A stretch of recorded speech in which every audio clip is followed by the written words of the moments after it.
برادران ملت اسلامی، السلام علیکم ورحمۃ اللہ وبرکاتہ۔ الحمد للہ الحنان المنان الذي خلق الانسان وعلمه البيان، والصلاة والسلام على رسوله سید الانس والجان وعلى آلہ واصحابہ ذوی الخیر والاحسان، اما بعد فأعوذ بالله من الشیطان الرجیم، بسم اللہ الرحمن الرحیم۔ وقل جاء الحق وزهق الباطل ان الباطل كان زهوقا، صدق اللہ مولانا العظیم۔ بارگاہ رسالت مآب صلی اللہ علیہ وسلم میں درود پاک کا ہدیہ پیش کریں۔ اللہم صلی علی سیدنا و مولانا محمد معدن الجود والکرم وآلہ واصحابہ الکرام وابنہ الکریم وبارک وسلم صلاۃ دائمۃ سرمدا ابدا۔ عزیزان گرامی وقار، میں یہ چاہتا ہوں جہاں پر آ کر ہم رکے تھے وہیں سے ہم پھر آگے بڑھتے ہیں۔ ہم رکے تھے کہاں آ کر؟ کچھ دیر کی خاموشی ہے، اس کے بعد ہم آگے بڑھتے ہیں، اس لیے کہ مجھے کوئی شعر اب یاد کرانے کی ضرورت نہیں اور نہ ہی کسی کے سامنے کچھ بولنے کی ضرورت ہے۔ حالات تو ایسے تھے کہ جو نان مسلم تھے وہ بھی ہمیں جیل میں دیکھ کر یہی کہتے تھے کہ آپ ہی نے کہا یہ فلاں بات۔ ہم نے کہا اللہ تبارک و تعالیٰ نے تم کو بھی یاد کرا دیا۔ میرے عزیزوں، ستیزہ کار رہا ہے ازل سے تا امروز، شرار بو لہبی سے چراغ مصطفیٰ بھی۔ یہ آج کل کے معاملات نہیں، ابتدا سے حق اور باطل کے معرکے ہوتے رہے۔ لیکن ایک بات میں آپ سب کو بتانا چاہتا ہوں، مظفر کو مقید نہ سمجھ اے سیاد۔ سیدنا مظفر حسین کچھوچوی رحمۃ اللہ تعالیٰ علیہ جیل گئے تھے، قید میں تھے، تب انہوں نے یہ شعر کہا تھا کہ مظفر کو مقید نہ سمجھ اے سیاد، میری یہ اسیری بھی سنت آبائی ہے۔ میرے آبا و اجداد کی سنت ہے جس پر میں عمل کر کے آ رہا ہوں، میرے بزرگوں کی یہ سنت تھی۔ بہرحال جن کو جس راستے سے مجھے گزارنا تھا، لوگوں کے دلوں میں یہ ٹھنڈک تھی شاید کہ زبان بند کر کے چند دنوں کے لیے قید کر دیا جائے، مگر میرا عقیدہ یہ تھا کہ اللہ تبارک و تعالیٰ جب تک چاہے کہ کوئی اس کے لیے پابندی نہیں لگا سکتا۔ وَإِن يَمْسَسْكَ اللَّهُ بِضُرٍّ فَلَا كَاشِفَ لَهُ إِلَّا هُوَ۔ رب تعالیٰ فرماتا ہے اگر اللہ تعالیٰ تمہیں کوئی مصیبت دے تو اس کے علاوہ کوئی ٹال نہیں سکتا۔ وَإِن يَمْسَسْكَ اللَّهُ بِخَيْرٍ فَلَا رَادَّ لِفَضْلِهِ، اور اللہ کسی کو بھلائی دے دے تو پھر اس کو روک بھی کوئی نہیں سکتا۔ مولا تبارک و تعالیٰ اگر کسی کو کوئی مقام عطا کر دے تو ہزاروں کیڑوں کے پھڑپڑانے سے وہ مقام ختم بھی نہیں ہو سکتا۔ اللہ تبارک و تعالیٰ جس کو بڑھانا چاہے اس کے لیے کوئی راستہ رکاوٹ نہیں بن سکتا۔ اس لیے کہ ہم نے تاریخ میں دیکھا ہے پیبند لگے کپڑے پہننے والے، پیروں میں چپل نہیں تھے، جن کے ناخن تک اکھڑ جاتے تھے، لیکن وہ جب چلتے تھے قیصر و کسریٰ بھی کانپتے تھے۔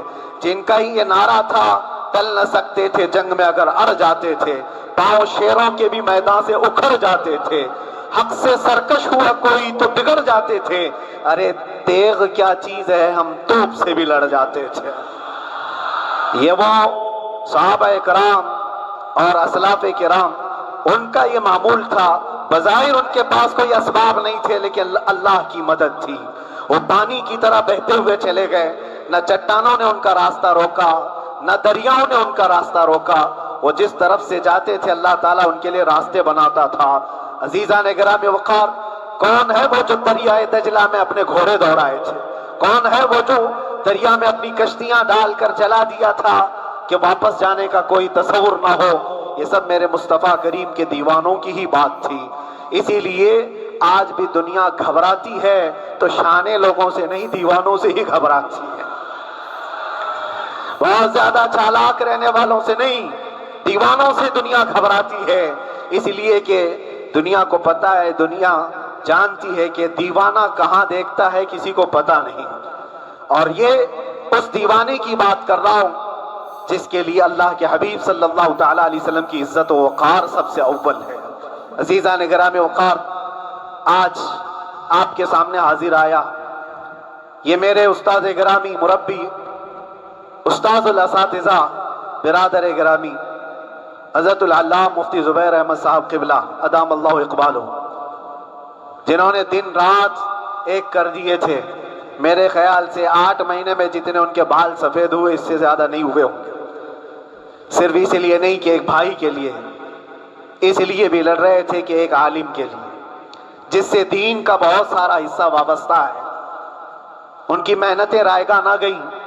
بہت سارے میرے احباب و اقربا، خاص طور پر مدن پورہ اور وکرولی سے، جنہوں نے اپنے گھر بار چھوڑ کر میرے لیے دوڑتے بھاگتے رہے، اللہ رب العزت اس بات کا شاہد ہے، ایک ایک دن اندر میں نے سب کے لیے دعائیں کی ہیں، اور ایسا نہیں کہ کوئی دن بھولا جاتا، اور باہر کی ہمیشہ یہ خبریں آتی رہتی ہیں کہ حالات کیسے کے کیسے ہوتے جا رہے ہیں۔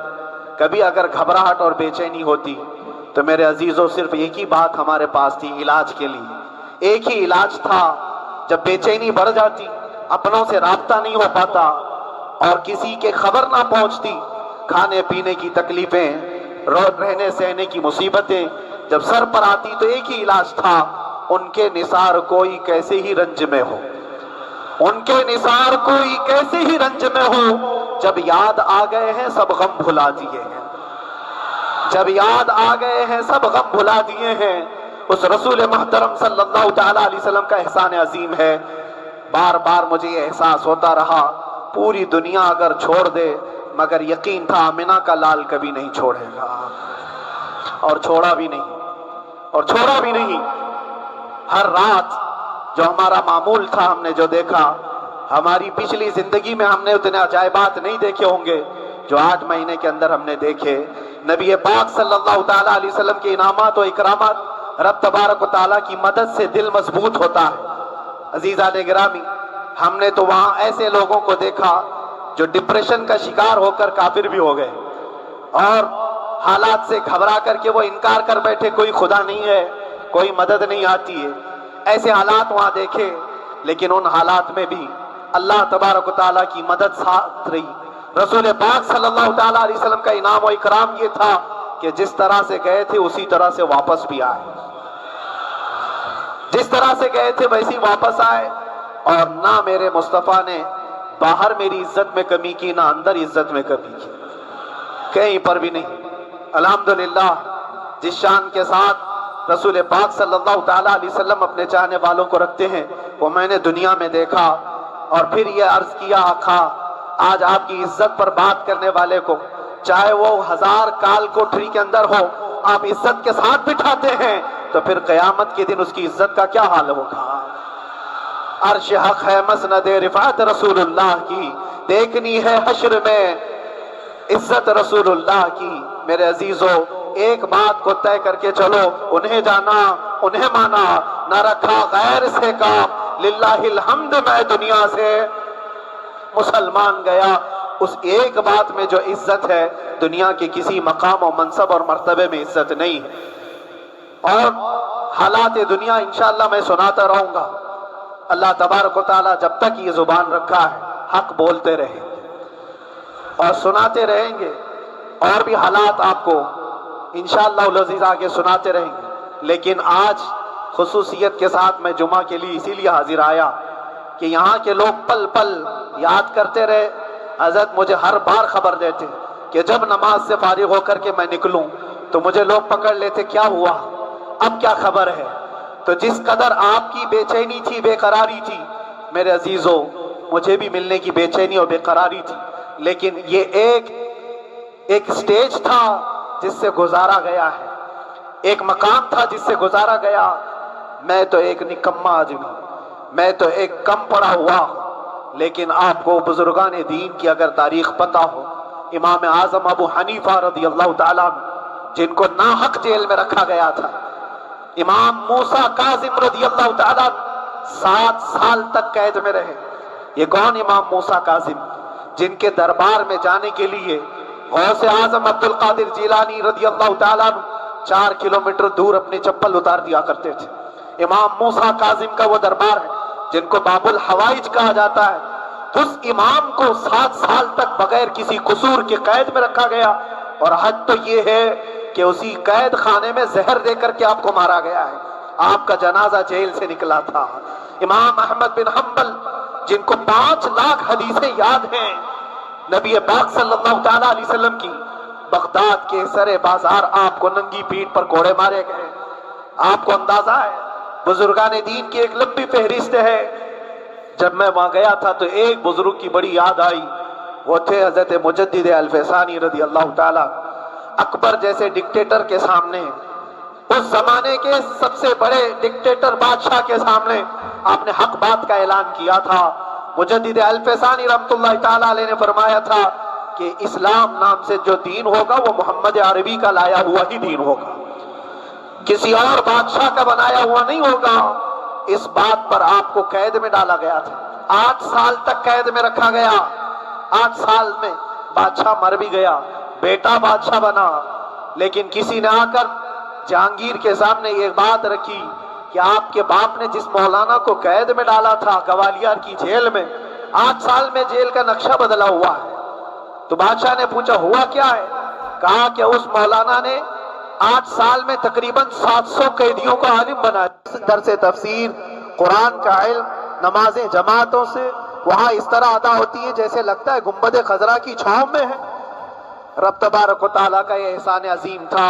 ان 8 مہینوں میں بحمدہ تعالیٰ میں نے اپنی لائف میں کبھی اتنی امامت نہیں کی تھی جتنی وہاں امامت کیا، اس لیے کہ پابندی نہیں ہو پاتی۔ جب جب امام رہا مسجد میں چھٹیاں ہوا کرتی تھی، ادھر ادھر آنا جانا، لیکن وہاں پر کبھی کسی نماز میں چھٹی نہیں ہوئی۔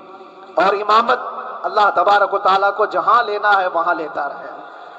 اور مجھے اس بات کا تھوڑا قلق تھا، 24 سال سے میں تراویح سنا رہا تھا، 24 تراویح ہو چکی تھی، رمضان المبارکہ 24 گزر چکے تھے، 25واں سال تھا، ظالموں نے مجھے رمضان سے پہلے اندر کر دیا۔ بار بار یہ خواہش ہوتی تھی کہ میری تراویح چھوٹنے نہ پائے، 25ویں تراویح ہے، 25ویں محراب ہے، لیکن رب تبارک و تعالیٰ کا احسان، اندر موجود سارے مسلمانوں نے یہ مطالبہ کیا کہ ہم یہاں جماعت سے تراویح قائم کریں گے۔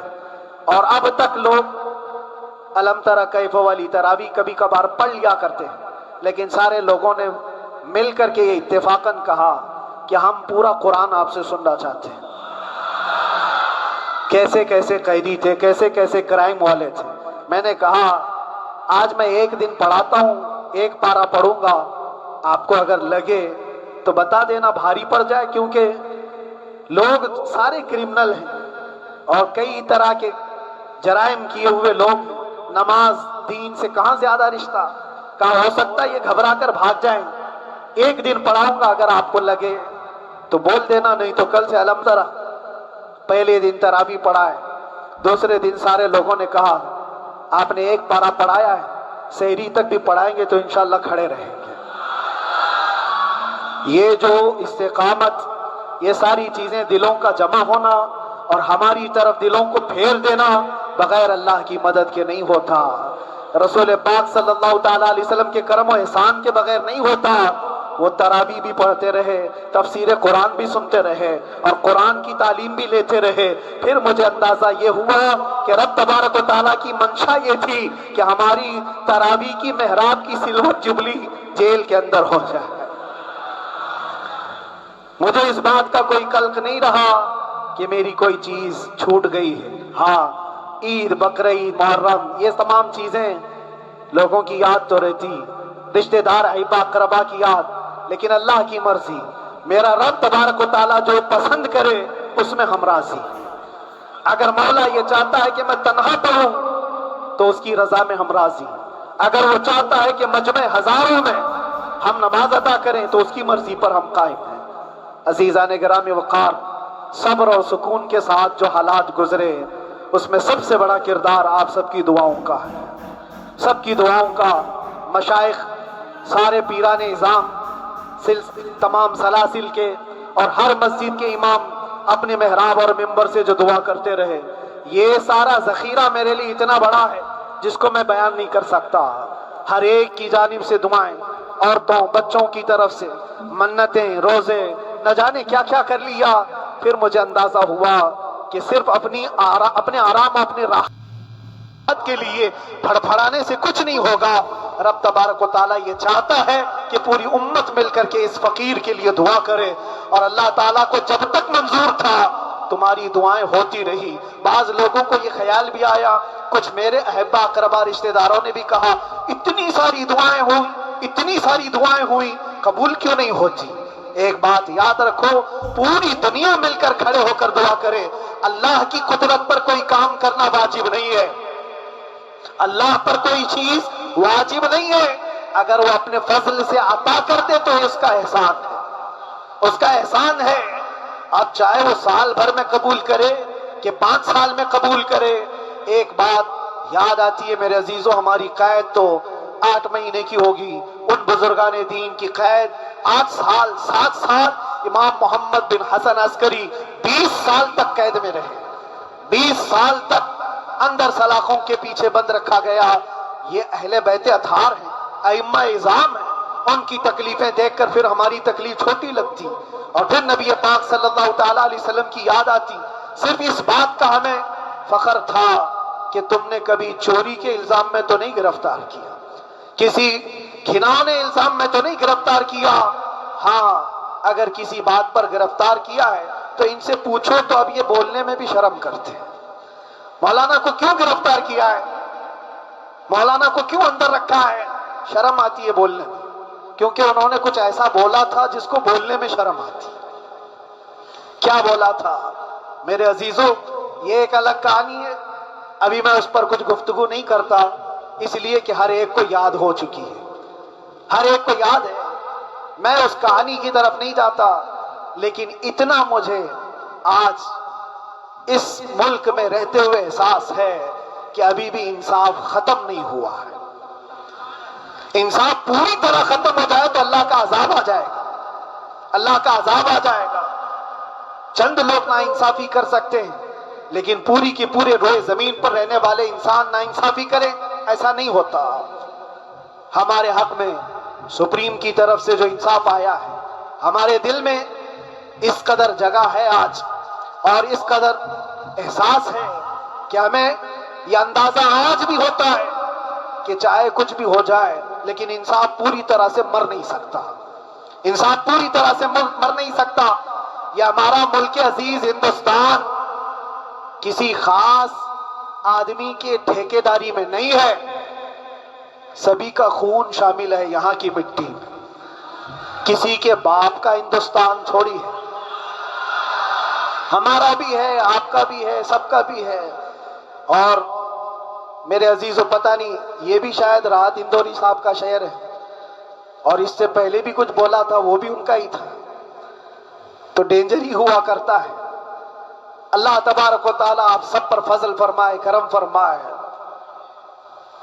جو چیز خاص طور پر بولنی ہے وہ یہ ہے، ان حالات سے آج جو گھبرائے ہوئے ہیں یہ وہ لوگ ہیں جو عیش پرست ہیں۔ میں کسی کو خاص ٹارگٹ کر کے نہیں کہنا چاہتا، لیکن بہت سارے وہ لوگ جو اثر و رسوخ رکھتے ہیں لیکن وہ آگے آنا نہیں چاہتے، دین اسلام پر حملے ہوں، حضور پاک کی عزت پر حملہ ہو، کسی کو بولنا نہیں، کیونکہ پتہ ہے دیکھو اس مولانا کو کس طرح کی ہے، اسی طرح دوسروں کو بھی کر دیا جائے گا۔ جو کمفرٹ زون میں بیٹھنے کے عادی ہو گئے وہ اپنا ایریا چھوڑ کر ہٹنا نہیں چاہتے۔ اگر میں کچھ کہوں گا حضور پاک صلی اللہ تعالیٰ علیہ وسلم کی ناموس کے لیے تو میرا عیش خطرے میں آ جائے گا۔ اکثر کی یہی سوچ ہے، میرا تو اپنا دھندا ہے، میرا بزنس ہے، میرے بیوی بچے ہیں، ہو سکتا ہے مولانا کو کسی چیز کی فکر نہیں ہوگی۔ آپ کو میں بتاؤں، آپ کو اندازہ نہیں ہمارے دل میں ہمارے بچوں کی کتنی محبت ہے۔ میرے بھی چھوٹے سے بچے ہیں، جب وہ جیل کی سلاخوں کے سامنے آ کر آنسو بہاتے تھے تو دل پر چھریاں چلتی تھی، وہ بچے جو ہمیشہ ہمارے سینے پر سوتے رہے، آج میں ان کو چھو بھی نہیں سکتا۔ جب وہ سلاخوں کے پیچھے کھڑے ہو کر دور سے رو کر کے چلے جاتے 15 منٹ، تو کیا ہمارے دل میں بچوں کی محبت نہیں؟ کیا ہمارے گھر بار نہیں، ہماری بہنیں، ہمارے بھائی، ہماری ماں نہیں؟ کتنے تو دن ایسے ہوئے کہ میری ماں کو دورے پڑتے رہے یاد کے لیے، تو کیا وہ ہمارے اوپر کیفیت نہیں آتی کہ ہم خامخواہ یہ مصیبت کیوں مول لی ہے؟ میری بیٹی تو جھگڑا کرتی اس بات کو کہ کیوں آپ اکیلے ہو، بہت سارے لوگ ہیں سب کا خیال کرتے ہوئے، لیکن میرے عزیزو یہ ان کی اپنی محبت ہے، سارا ایک پریوار، اور اس سے زیادہ میرے شاگردوں کی ایک دنیا ہے۔ کتنے ایسے ہیں میں جانتا ہوں کہ 8 مہینے تک نرم غذا نہیں کھائی میرے ان بچوں نے، میں جانتا ہوں ان کا صرف یہ خیال تھا کہ اندر پتہ نہیں جیل میں آپ کیا کھا رہے ہوں گے، ہم یہاں نرم غذا نہیں کھائیں گے، گوشت مچھلی نہیں کھائی، حالانکہ یہ کوئی چیز تمہارے اوپر واجب نہیں تھی۔ یہ حالات میں اس لیے بتا رہا ہوں میرے عزیز، کسی کے وہم و گمان میں اگر یہ ہے تو نکال دے کہ میرے آس پاس کچھ نہیں ہے، میں کسی کو چاہتا نہیں، یا میرے ساتھ محبتیں نہیں ہیں۔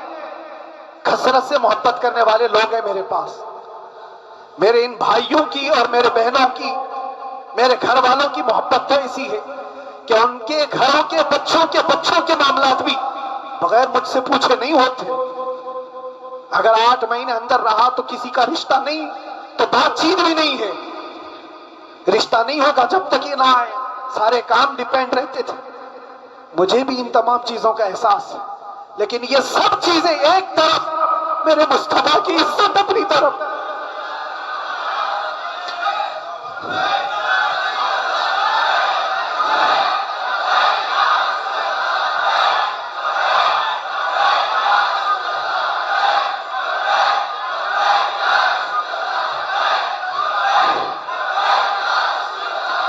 میرے عزیزوں، ہر ایک کے آنسوں کے قطرے میں نے دیکھے، بھائیوں کے، بہنوں کے، میرے پاس ملنے کے لیے میرے جو شاگرد آتے ان کے، یہ اکثر جب جیل کی دیوار پر آ کر کھڑے ہوتے، ان کی آنکھیں لال، یہ آنسو بہاتے 15 منٹ ملاقات کر کے چلے جاتے۔ آپ کو کیا اندازہ ہے اندر کے حالات ایک دن 1 سال کے برابر لگنے لگتا ہے، گھٹتے رہتے، لیکن ایک بات کا احساس بار بار ہوتا کہ یہ ساری محبتیں ایک طرف ہے، لیکن ہم جس کے لیے کھڑے ہوئے ہیں اس کی محبت میں کوئی سمجھوتا نہیں، اس کی محبت میں کوئی سمجھوتا نہیں۔ ایمان اسی کا نام ہے، لا یؤمن احدکم حتی اکون احب الیہ من والدہ وولدہ والناس اجمعین، تم میں سے اس وقت تک کوئی پورا مومن نہیں ہو سکتا جب تک کہ اپنی اولاد، اپنے مال دولت، اپنے ماں باپ، سب سے زیادہ اپنے رسول سے محبت نہ کرے۔ دعا یہی کرتے رہو جب حضور پاک کا معاملہ آئے تو ساری دنیا ایک طرف ہو جائے۔ میں نے ایک واقعہ پڑھا تھا اندر ہی، حضرت خالد بن ولید رضی اللہ تعالیٰ ایک قلعے پر اچانک حملہ آور ہوئے تھے۔ وہ قلعے میں موجود جو دشمنان اسلام تھے ان کی پارٹی چل رہی تھی، بڑے بڑے قالین، صوفے بچھے ہوئے، تشتوں میں قیمتی کھانے رکھے ہوئے تھے۔ خالد بن ولید کے ساتھ جو لشکر ہے، یہ تو وہ غریب صحابہ تھے جو پیوند لگے کپڑے پہنتے، ایک کھجور پر پورا دن گزارتے۔ جب یہ اس قلعے پر حملہ آور ہوئے تو دشمنان اسلام جو تھے وہ مقابلہ کرنے کی ہمت نہ جٹا سکے، بھاگ گئے، سب سارا مال سب چھوڑ کر بھاگ گئے، بغیر کسی جنگ کے، بغیر کسی قتل قتال کے پورا قلعہ فتح کیا خالد بن ولید۔ اب سنو، جو صحابہ تھے وہ مال غنیمت جمع کر رہے تھے، کیونکہ یہ عرب کے لوگ ایسے مہنگے قالین نہیں دیکھے تھے، ایسے مہنگے صوفے، اتنی قیمتی غذائیں انہوں نے دیکھی نہیں تھی۔ سب جمع کرنے لگے، سب جمع کرنے لگے۔ خالد بن ولید نے کہا خبردار، ہاتھ مت لگانا، سب ہٹ جاؤ۔ سب ہٹ گئے، چند صحابہ کو بلایا، یہ سب جمع کرو، اس کو آگ لگا دو۔ پورا مال غنیمت جو تھا آگ لگا دیا۔ تو جو صحابہ تھے وہ کہنے لگے کیا یہ اچھا ہوتا، یہ سب میں آپ تقسیم کر دیتے، یہ بہت قیمتی چیزیں ہیں، عرب میں ہم لے جاتے تو یہ بہت مہنگی چیزیں ہیں۔ خالد بن ولید نے کیا کہا جانتے ہو؟ کہا اگر تم کو بھی ان تمام چیزوں کی عادت لگ جائے تو تم بھی ویسے ہی بھاگو گے جیسے یہ بھاگے۔ یہ آج جو ہمارا مقابلہ کرنے کی طاقت نہ لا سکے اور بھاگ گئے، اس کی وجہ یہ ہے کہ وہ عیش پرست ہے، عیاشی ان کے اندر تھی جس کی وجہ سے وہ کھڑے نہ ہو سکے، اور جب یہ عیاشی آئے گی تم کھڑے نہیں ہو سکو گے، کھڑے نہیں ہو سکو گے۔ آج میں یہی بات دہرانا چاہتا ہوں، جو بہت بڑے چہرے لے کر بیٹھے ہوئے ہوں، وہ سیاسی اثر و رسوخ رکھنے والے بھی کمفرٹ زون میں رہنا چاہتے ہیں۔ میں چند لوگوں کو چھوڑ کر کہہ رہا ہوں، اکثر کا حال یہ وہ سوچتے ہیں کہ ہمارے اس دائرے سے نکلیں گے تو ہمارا عیش خطرے میں آ جائے گا، گھر بار خطرے میں آ جائے گا۔ یہ دنیا کی محبت انسان کو بزدل بناتی ہے، بزدل بناتی ہے۔ اس لیے میرے عزیزو، آپ جب کبھی یہ بات آئے، ایک طرف میرا پورا خاندان، ایک طرف میرا عیش کی زندگی اور ایک طرف رسول پاک کی عزت کا معاملہ، تو آپ مجھے بتاؤ آپ کس بات کا فیصلہ لیں گے؟ اسی بات کا فیصلہ لینا ہوگا نبی پاک صلی اللہ تعالیٰ علیہ وسلم کی عزت کی خاطر تمہیں اس بات کا فیصلہ لینا ہوگا۔ اپنا سب کچھ گنبد خضرا کل بھی تھا آپ، میرے نبی سے میرا رشتہ کل بھی تھا آپ، اور بتلا دو گستاخ نبی کو غیرت سنی زندہ ہے، ان پہ مر مٹنے کا جذبہ کل بھی تھا آپ۔ بس یہ جذبہ باقی رہے۔ ہم کسی کو لڑنے کے لیے، مرنے کے لیے، مارنے کے لیے میدانوں میں اتارنے کی بات نہیں کرتے۔ میں اکثر اپنی تقریروں میں کہا کرتا ہوں، یا آپ سے پہلے بھی کیا، اگرچہ میری تقریروں کو ڈائیورٹ کیا جاتا ہے، آج بھی بہت لوگ ہوں گے، بلکہ آج مدن پورہ کا یہ پہلا جمعہ ہے، مجھے اندازہ ہے پورا ہندوستان نہیں باہر بھی سب کی نظریں اس پار ہیں کہ آنے کے بعد یہ کیا بولتا ہے، آنے کے بعد یہ کیا بولتا ہے۔ سب اسی انتظار میں ہیں۔ میں سب کو ایک ہی میسج دوں گا، آنے کے بعد وہی بولے گا جو پہلے بولتا تھا۔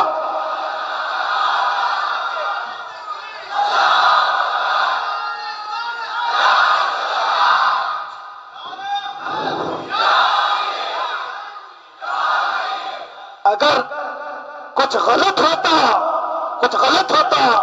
تو ہمارے اس ملک عزیز ہندوستان کی سب سے اعلیٰ عدالت یہ نہیں کہتی کہ ان کے اسپیچ میں کوئی ہیٹ مسئلہ نہیں ہے۔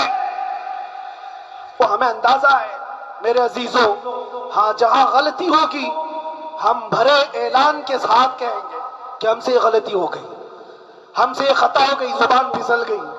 لیکن جو چیز نہیں ہے تو اگر تم زبردستی اس کو کہو گے تو یہ ہم نہیں مانتے۔ ہاں بس اتنی دعا میرے حق میں کریں کہ جتنی بھی زندگی باقی ہے اللہ تبارک و تعالی حضور پاک کی محبت اور ان کی عظمت کی حفاظت کے لیے جیتے مرنے کی توفیق عطا فرمائے۔ ہمارا کام صرف اتنا رہ گیا، جو میسج دینا تھا وہ ہم نے دے دیا۔ اب جو حالات آ رہے ہیں میرے عزیزوں، آپ سب کے لیے بھی میں یہ گزارش کروں گا، دین کی طرف آ جاؤ، سچائی کی طرف آ جاؤ، ورنہ گاجر مولی کی طرح کٹ جاؤ گے، ختم ہو جاؤ گے۔ دین کی طرف آؤ، سچائی کی طرف آؤ، اور اسلام نے کہیں پر بھی تمہیں کسی طرح کے آتنک اور دہشت کی تعلیم نہیں دی ہے۔ کہیں پر کسی ٹیررسٹ کی کوئی بھی تعلقات کی، کہیں مجھے کوئی بات بتا دو، اگر کوئی مسلمان اس طرح کی حرکتیں کر جاتا ہے جس کو یہ لوگ بدنام کرتے ہیں تو ہم سمجھتے ہیں اس کا اسلام سے تعلق نہیں ہوگا۔ اسلام سے تعلق ہوتا تو اس کے اندر صدیق اکبر اور فاروق اعظم کی ادائیں ہوتی۔ آج آپ کو وہ معاشرہ زندہ کرنے کی ضرورت ہے۔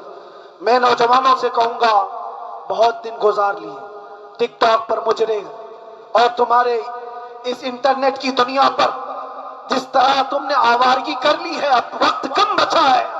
آ جاؤ میرے نبی پاک کی گنبد کی چھاؤں، عزت وہیں پر ہے، انہی کے قدموں میں عزت ہے، اور یہاں پر بھی ہے اور آخرت میں بھی ہے، آخرت میں بھی ہے۔ بس اس عزت کے لیے آپ سب سے میں گزارش یہ کروں گا، سچائی کی طرف واپس آ جاؤ، سچائی کی طرف واپس آ جاؤ۔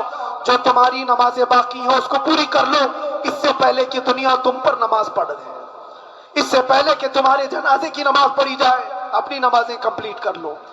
اور علماء ذوی الاحترام کا ادب و احترام اپنے اندر رکھو۔ صرف اس بات کے لیے آپ کو میں احساس دلانا چاہتا ہوں کہ مجھے جس راستے سے گزارا گیا، جتنے دن قید و بند کی صحبتیں گزاری گئی، یہ صرف یہ میسج دینا تھا کہ پھر اس مولانا کا یہ ہو سکتا ہے تو چھوٹے چھوٹوں کی کیا کر دیں گے۔ ایسا اگرچہ آ جائے موقع تب بھی گھبرانے کی ضرورت تھی۔ آپ کو پتا ہے اس ملک عزیز ہندوستان کی آزادی میں 30,000 علماء کو پھانسیوں پر لٹکایا گیا۔